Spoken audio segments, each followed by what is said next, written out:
सबसे पहला तो ये कि नाइट मूवमेंट्स जो है वो 11 बजे के बाद रिस्ट्रिक्टेड रहेंगे। एज ऑफ नाउ जो ऑर्डर्स हैं वो हो सकता है आने वाले आजकल में सरकार ये समय में तब्दीली करके और पहले से ही नाइट कर्फ्यू लगाने पे विचार करे। तो 11 बजे से रिस्ट्रिक्टेड रहने का तात्पर्य ये है कि 11 बजे के बाद कोई भी नॉन इमरजेंसी चीज़ें नहीं होंगी। नॉन इमरजेंसी चीज़ों का मतलब होगी कि लोग पार्टी के लिए इकट्ठे होना, शादियों में जाना, न्यू ईयर सेलिब्रेशंस करना। तो 11 बजे के बाद कोई भी ऐसी गतिविधि अलाउड नहीं होगी।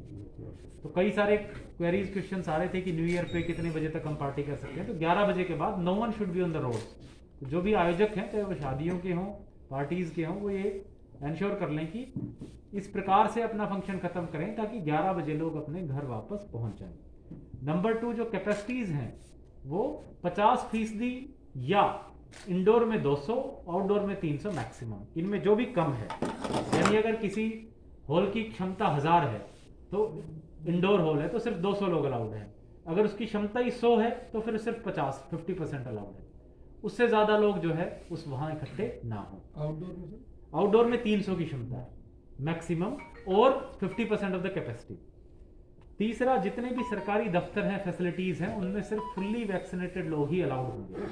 तो आज हमने सभी विभागों को कहा है, एक तो सेक्रेटरीट की बिल्डिंग होगी, सरल केंद्र हो गए, तहसील होगी, सब डिविजनल कॉम्प्लेक्सेस हो गए, एसडीएम ऑफिसेस, बैंक्स हो गए, पब्लिक ट्रांसपोर्ट की बसें, प्राइवेट बसें, ये डिपो हो, राशन डिपो की दुकानें, जितने भी पब्लिक फैसिलिटीज हैं, आउटलेट्स हैं, इन सब के सब में फुल्ली वैक्सीनेटेड लोग ही अलाउड होंगे। फुल्ली वैक्सीनेटेड से मतलब है जिसकी 2 डोज लग चुकी हैं। कुछ लोग ऐसे भी होंगे, स्वाभाविक सी बात है, जिनकी एक ही डोज लगी है और दूसरी डोज अभी चूंकि 3 महीने 84 दिन पूरे नहीं हुए तो दूसरी डोज की अभी उसकी शेड्यूलिंग नहीं हुई, तो वो अपना फर्स्ट डोज का सर्टिफिकेट दिखाएंगे तो उनको अलाउ किया जाएगा, ये मान के कि सेकंड डोज का अभी समय इनका आया नहीं है। इसके लिए सेक्रेटरीट के बाहर भी जितनी भी एंट्रीज है वहां लोग खड़े किए जाएंगे। जितने भी बैंक्स हैं, बसें हैं हमारी, सब में बाहर बैनर लगाया जाएगा कि अगर आप वैक्सीनेटेड नहीं है तो no service without any vaccination, no service with no vaccination. तो कंडक्टर्स को फॉर एग्जांपल बसों में ट्रेनिंग कराई जा रही है कि भाई किस तरीके से वैक्सीनेशन सर्टिफिकेट देखें। बैंक्स के बाहर ये पोस्टर्स लगाए जाएंगे। हमने रेस्टोरेंट्स, होटल्स, ढाबे, इन सबको कहा है कि भाई आप भी अपने अपने प्रमाइसेस के बाहर ये पोस्टर्स जरूर लगाएं ताकि, और नो, 2 चीजें इसमें, नो मास्क नो सर्विस। अगर आप मास्क नहीं लगा के आते तो सर्विस नहीं मिलेगी। नो वैक्सीनेशन नो सर्विस, अगर वैक्सीनेशन आपने नहीं करा रखी तो सुविधा नहीं मिलेगी। इसके अलावा जो इंपॉर्टेंट चीज है वो ये है कि इनकी जो वायलेशंस करेंगे, स्वाभाविक सी बात है कि हमने टीम काफी सारी गठित की है। हर एक पुलिस स्टेशन पे एक ड्यूटी मजिस्ट्रेट और एसएचओ, यानी 15 तो हमारी वो टीमें हैं। सारे के सारे एसडीएम एक्टिव रहेंगे। नगर निगम की अपनी अलग टीमें हैं। ये सारी टीमें चेक करेंगी। विशेष रूप से 31 को हम ध्यान जरूर रखेंगे कि इनकी कोई वायलेशंस तो नहीं कर रहा। 1st, 2nd, 3rd ऑनवर्ड्स फिर हमारा वैक्सीनेशन वाला जैसे 1 जनवरी से लागू हो रहा है कि भाई बिना वैक्सीनेशन के सर्विस ना दी जाए, तो उसके बाद हमारा उस पर फोकस रहेगा। जो मेजर पब्लिक प्रोमाइसेस हैं, सीएमओ साहब अभी ब्रीफ करेंगे, बताएंगे कि जो हमारे सेक्रेटरीट हैं, जैसे बस स्टैंड्स हैं, वहाँ पे हम वैक्सीनेशन कैंप्स भी लगाएंगे ताकि जो भी कोई इंडिविजुअल है, अगर उसको कोई सर्विस चाहिए, मान लो सेक्रेटरीट में किसी को पेंशन बनवाने आना है और उसने वैक्सीनेशन नहीं कराई हुई, तो वहीं तुरंत अपनी वैक्सीनेशन कराए, सर्टिफिकेट उसके फोन पे आ जाएगा या प्रिंट करके दे दिया जाएगा और वो लेकर के अपने सेक्रेटरीट में अंदर चला जाएगा। तो इसका मतलब ये नहीं है कि भाई हमने किसी को परेशान करना है, किसी को सुविधा नहीं देनी। It is just being made compulsory कि भाई कोरोना की 3rd वेव की आशंका को देखते हुए लोगों को कोई भी सुविधा देने से पहले वैक्सीनेशन की सुविधा दी जा रही है। हमारे जिले में जो फर्स्ट डोज है वो 91% लोगों को लग गया है, लेकिन फिर भी 9% लोग बचे हैं, यानी लगभग 1 लाख लोग बचे हैं। इन 1 लाख लोगों को आने वाले कम से कम समय में हमें कवर करना है। और सेकंड डोज तो और भी पुअर है, सेकंड डोज लगभग 62% है, तो यानी 38% लोग, यानी लगभग 4 लाख के करीब लोग उसमें भी बचे हुए हैं। तो ये हमारे लिए बड़ा इंपॉर्टेंट है कि हम इन लोगों को फुल्ली वैक्सीनेट करें। इसके अलावा जो एक मसला आता है वो आता है कॉलेजेस का। तो आज हमने सारे स्कूल के डीओ और कॉलेजेस के प्रिंसिपल्स को बुला रखा था।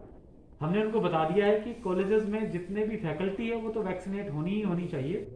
जो बच्चे 18 साल से ऊपर हैं वो जरूर तभी उनको कॉलेज में आने दिया जाए जब उन्होंने वैक्सीनेशन करा रखी हो। जहाँ तक 15 से 18 साल की वैक्सीनेशन की बात आती है, वो भी सरकार से के द्वारा 3 जनवरी से लागू किया जा रहा है। उसमें भी हमारी एंटिसिपेशन है लगभग 1 लाख ऐसे बच्चे जिले में होंगे। डीओ साहब को हमने इंस्ट्रक्शंस दी हैं कि वो 2 दिन के अंदर अंदर सीएमओ ऑफिस में उन सभी बच्चों की 1 लाख बच्चों की डिटेल्स हमारे पास आ जाएं, ताकि उनकी वैक्सीनेशन का शेड्यूल भी आगे बनाया जा सके। सो वैक्सीनेशन के बारे में और तैयारियों के बारे में मैं इतना ही कहना चाहूँगा, और मीडिया के साथियों से आग्रह करूँगा कि ये जो सूचना है, जानकारी है, इसको ज़्यादा से ज़्यादा लोगों तक पहुँचाएं। अगर कहीं लार्ज स्केल वायलेशंस आप स्पॉट करते हैं, देखते हैं कि कहीं बहुत बड़ी गैदरिंग है और इस चीज़ की वायलेशन हो रही है, तो वो आप हमारी संज्ञान में जरूर डालें। अब मैं 2-2 मिनट एसपी साहब और सर लॉकडाउन लग सकता है सर, लॉकडाउन लग सकता है सर। मैं आई थिंक ये उचित रहेगा कि एक बार एसपी साहब और सीएमओ साहब ब्रीफ कर दें, फिर आपके सारे क्वेश्चन हम एक एक करके। एक सेकंड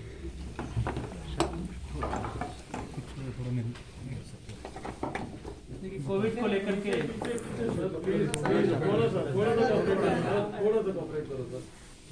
कोविड को लेकर के जो 24 दिसंबर 2021 की जो हरियाणा सरकार की गाइडलाइन थी, उसके संबंध में डीसी साहब ने आपको विस्तृत तौर पे बताया है।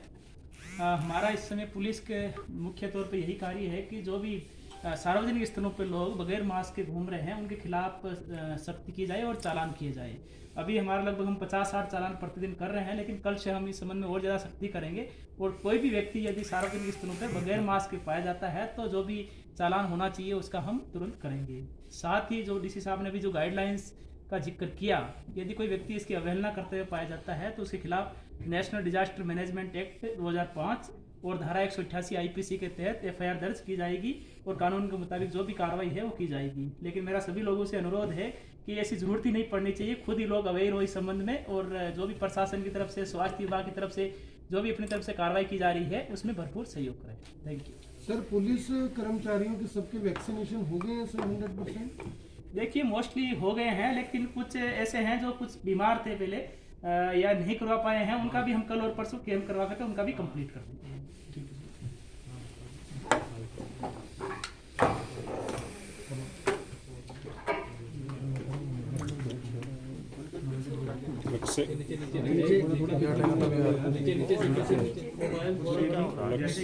माननीय उपायुक्त महोदय ने ऑलरेडी सारा डिटेल में बता दिया है, लेकिन मैं सिर्फ स्वास्थ्य विभाग की तरफ से ये कहना चाहूँगा कि हमारी स्वास्थ्य विभाग की किसी भी तरह की आपदा को, संभावित थर्ड वेव को निपटने के लिए हमारी पूरी तैयारी है। और अभी जो सबसे इम्पोर्टेंट है वो है हमारी सेकेंड डोज की वैक्सीनेशन की हमारी कवरेज, जो हमारे लिए एक चैलेंज बनी हुई। करनाल में हम बार बार कहते हैं कि लगभग 1.5 से 2 लाख ऐसे लोग हैं जिनकी ऑलरेडी सेकेंड डोज ड्यू हो चुकी है, परंतु वो उसके लिए आगे नहीं आ रहे हैं। तो मैं आपके माध्यम से फिर एक बार अपना अनुरोध करूंगा कि सेकेंड डोज जल्द से जल्द अपनी कंप्लीट करें। जब तक दोनों डोज नहीं लगेंगी, हमारी इम्यूनिटी उसको कोविड को फाइट करने के लिए सफिशिएंट नहीं होती। और सबसे इम्पोर्टेंट है कि आने वाले जो वीक है या कंटिन्यूस, उसमें बहुत सारे वैक्सीनेशन कैंप्स, हम लगभग 150 के लगभग हमारी टीम्स फील्ड में जाती हैं। अब उसको और भी ज़्यादा हम डोर स्टेप पे, हमने जितनी कमर्शियल इस्टेब्लिशमेंट्स हैं, इंडस्ट्रीज़ हैं, उनको भी बोला है कि वो कहीं से भी हमें कोई रिक्वेस्ट करेगा तो हमारे पास कोई भी रिक्वेस्ट 24/7 जब भी उनकी अवेलेबिलिटी होगी कि हमें शाम को लगवानी है, हमें सुबह लगवानी है, हमारी टीम वो उस सारी चीज़ों को कवर करेगी। मैं पुनः रिक्वेस्ट यही करूँगा कि जहाँ जहाँ मेजर इस्टेब्लिशमेंट्स हैं वहाँ हमारी टीम स्टेशन होगी। मेन मकसद, जैसे डीसी साहब ने कहा है, कोई किसी को परेशानी नहीं है करनी है, लेकिन यही है कि सभी लोग वैक्सीनेट हो। अगर वहाँ पे उन्होंने नहीं करवा रखी, किसी कारण नहीं करवा पाए, हमारी टीम वहीं पे होगी, इमीडिएट वैक्सीनेट किया जाए। सर, 15 से 18 साल के जो बच्चे हैं उनको कहा गया वैक्सीनेशन हो गया 1 जनवरी से, उसकी क्या तैयारी है? कितनी डोज करनाल के पास अवेलेबल है? हमारे पास डोजेस की कोई कमी नहीं है। यही डोज लगनी है सर उनको? कोवैक्सीन जो है 15 से 18 साल के बच्चों के लिए कोवैक्सीन लगनी है। जो हमारी वैक्सीन है वो सफिशिएंट है। जो रजिस्ट्रेशन है वो 1 से शुरू हो जाएगी, 3 से वो ऑन साइट उसकी वैक्सीनेशन शुरू कर दी। प्रोसेस ऑफ रजिस्ट्रेशन जो कोविन ऐप पे जाके उसकी रजिस्ट्रेशन है, पर उसकी भी कोई ज़्यादा इतनी ज़रूरत इसलिए नहीं है क्योंकि वो आज की डेट में वो वॉक इन कर सकते हैं, ऑन द स्पॉट रजिस्ट्रेशन हो जाएगी। स्कूल्स में भी कैंप वगैरह लगाए जाते हैं, उनकी ट्रेसिंग के लिए क्या किया जा रहा है, जिनकी ट्रैवल हिस्ट्री रही है? क्योंकि अभी तक बड़ी संख्या है जिनको आप ट्रेस नहीं कर पाए। नहीं, ऐसा है जो हमारे को स्पेस नहीं, कुछ ऐसे उनके फॉरेन के उनके नंबर्स हैं, बाहर के नंबर हैं या एड्रेसेस कंप्लीट नहीं है, उसके साथ हम पुलिस डिपार्टमेंट की मदद ले रहे हैं और बहुत सारे ऐसे लोग ट्रेस भी हुए हैं। अगर बात करें 1900 लोग अभी हमारे पास आए हैं पिछले 20 दिनों में, केवल 100 ऐसे लोग हैं जो नहीं ट्रेस हो पाए हैं, लेकिन उनकी फिर भी पुलिस डिपार्टमेंट के साथ हमें शेयर करे हैं उनकी डिटेल्स, जो हमें वहाँ से टाइम पे उसकी सूचना मिल जाती है। सर कुछ लोगों को भ्रमित हो रहे हैं। करके लेते हैं एक सेकंड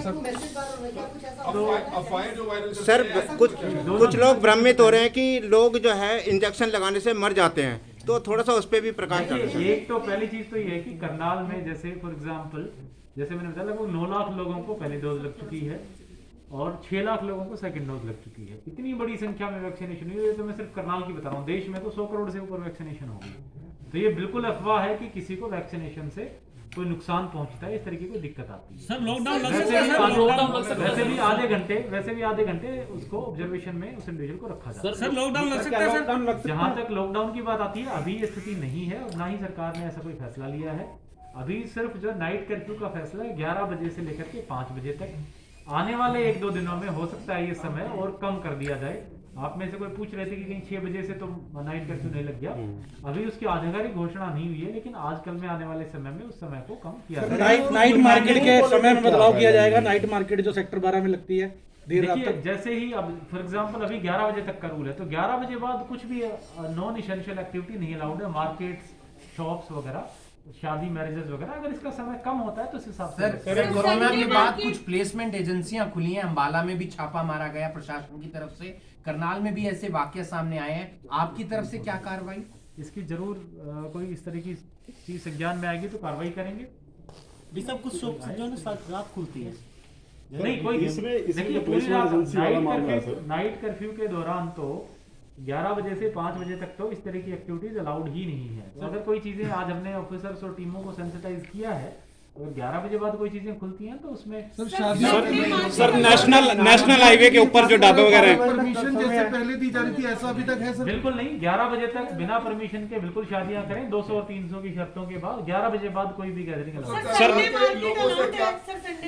अभी तक हमने उसको चालू रखा है, अगर कोविड प्रोटोकॉल्स पालन होते रहे। नगर निगम को हमने कहा है कि वो प्रोटोकॉल्स पालन करवाएं, अगर वहां हमें लगेगा कि प्रोटोकॉल ब्रीच हो रहे हैं तो उसको बंद। नेशनल हाईवे पे सर ढाबे और वर्ग है, उनसे क्या अपील करेंगे? क्योंकि सबसे ज्यादा जो पैनिक में आते हैं सिर्फ वही आते हैं, लेकिन समय रहते प्रशासन हो, सरकार हो, उनको संभाल नहीं पाता है। तो ये पक्का किया जाएगा कि कम से कम वो फैक्ट्री वाले उनको लेबर को ना जाने दें कि ऐसी कोई बात नहीं है।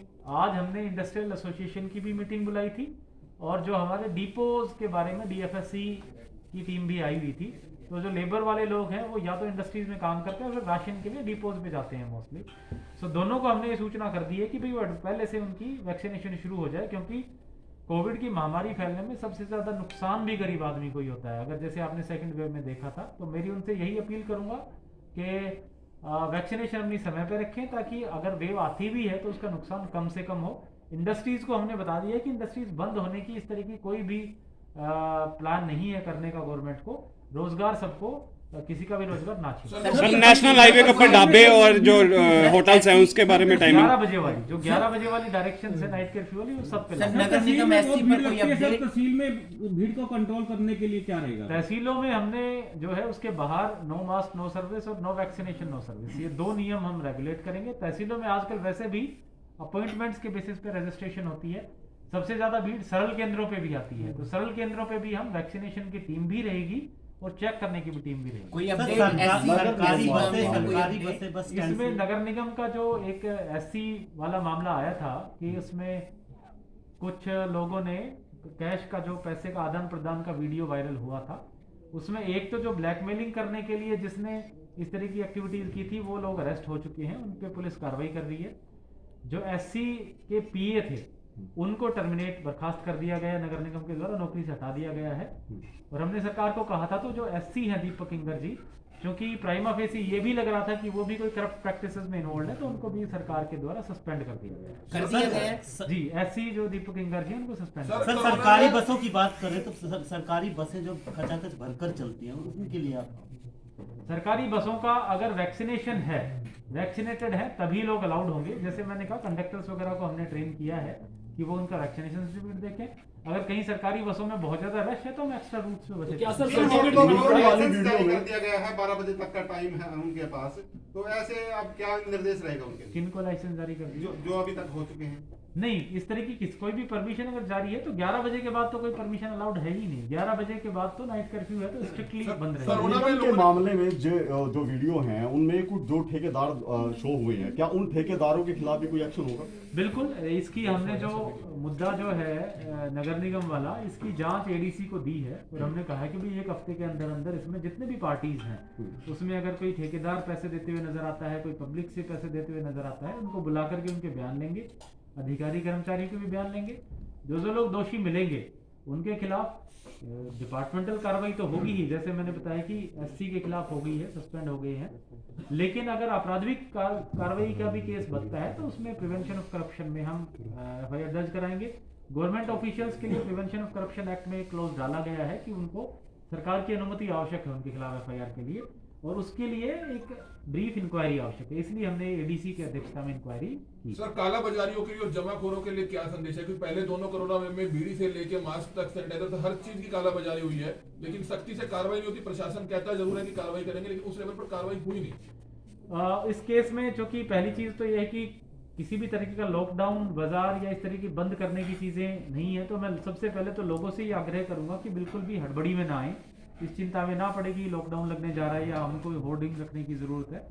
अब चूंकि कोरोना वाला समय को लगभग जो है 1-1.5 साल हो गया है, तो प्रशासन भी पूरी तरीके से मुस्तैद है। अगर कहीं भी काला बाजारी की ऐसी सूचनाएं आती हैं तो सख्ती से निपटें। सर, सामने वाली बिल्डिंग में बहुत बड़ी ट्रेड आ चुकी है और सर कॉर्नर से 3-3, 4-4 इंच वो नीचे बैठ चुकी है सर। उसकी रिपेयर का काम होगा, अभी 9 साल भी नहीं हुए सर उस बिल्डिंग को बने हुए सर। इसकी मेरे संज्ञान में मामला आया है, चेक जांच कराएंगे, जरूरत पड़ी सर, स्कूल्स वालों के लिए और अभिभावकों के लिए, पेरेंट्स के लिए क्या मैसेज देना चाहेंगे? पेरेंट्स के लिए विशेष रूप से जो 15 से 18 वर्ष के बच्चे हैं, ये वैक्सीनेशन बड़ा क्रिटिकल है। देखो 1 लाख हमारे जिले की टोटल लगभग 5-6% आबादी इस कैटेगरी में आती है।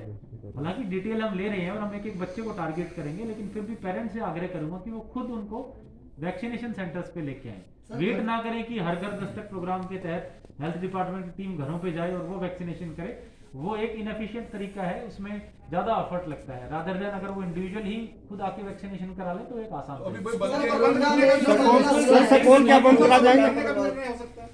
अभी इस तरीके की कोई प्लानिंग नहीं है। जैसे मैंने कहा, सिचुएशन कंट्रोल में है, कोविड केसेस भी जिले में भी, स्टेट में भी बहुत ज्यादा नहीं बढ़े हैं, तो प्रिकॉशनरी तौर पे ये चीजें की जा रही है।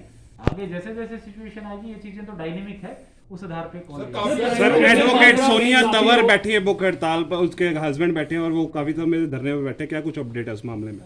देखिए, आज उनसे हमारी जो भी उनकी तरफ खुद भी आए थे और उनके काफ़ी सारे लोग आए थे, उनके साथ बैठक हुई थी। उनकी तरफ से जो हमारे पास में जो लिस्ट है उसके मुताबिक टोटल 17 मुकदमे दर्ज कराए गए थे और उसमें से 7 में कार्रवाई हो चुकी है। 2 मुकदमों में ऑलरेडी टीम हमारी गई हुई है और हमें उम्मीद है कि जल्दी से उन 2 मुकदमे में भी कार्रवाई लगभग हो जाएगी।